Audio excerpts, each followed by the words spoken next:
भैलिए हरि जी भैलिए हरि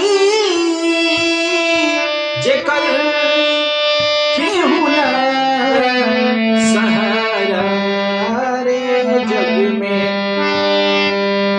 भैलिए हरि जेकर केहू न सहारा रे जग में भैलिए हरि जी भैलिए हरि जेकर केहू न सहारा रे जग में कि भैलिए हरि जेकर केहू न सहारा रे जग में पानी में पुकारे हाथी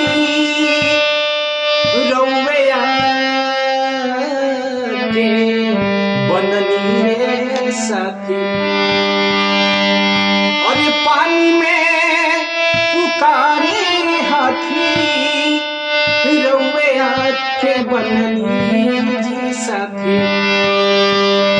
और पानी में पुकारे हाथी रौया के बननी साथी और मारी राह गजराज की और मारी राह गजराज की बचैनिए हरि और मारी राह गजराज की बचैनिए हरि केहू न सहारा रहे और मारी गजराज की बचैनिए हरि जेकर केहू न सहारा रहे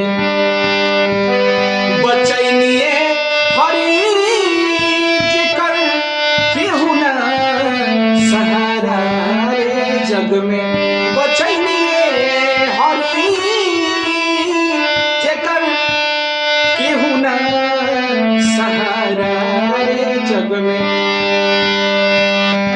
बचैनिए हरि जेकर केहू न सहारा रे जग में भैलिए हरि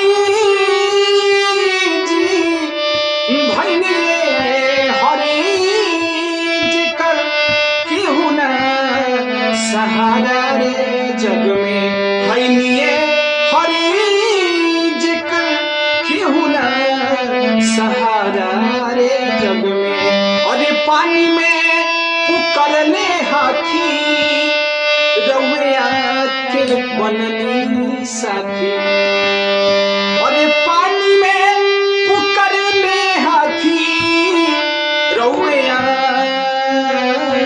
के बननी साथी मारी राह गजराज की बचैनिए हरि जेकर केहू न सहारा रे जग में अरे भैलिए हरि जेकर केहू न सहारा रे जग में। आप सभी को नमस्कार। मेरा ये जो है भोजपुरी गीत कैसा लगा कमेंट करके जरूर बताइएगा और साथियों मेरे चैनल पर नए हैं तो मेरे चैनल को सब्सक्राइब कर लीजिए। आपको बहुत अच्छे भोजपुरी लोकगीत पुरानी खाटी निर्गुण और पूर्वी मैं आपको सुनाने की कोशिश करूंगा एंटरटेनमेंट के लिए। चलिए बहुत बहुत धन्यवाद। आप जहां भी रहिए हंसते रहिए मुस्कुराते रहिए और मेरे वीडियो देखते रहिए। अच्छा लगे तो शेयर कीजिए। धन्यवाद।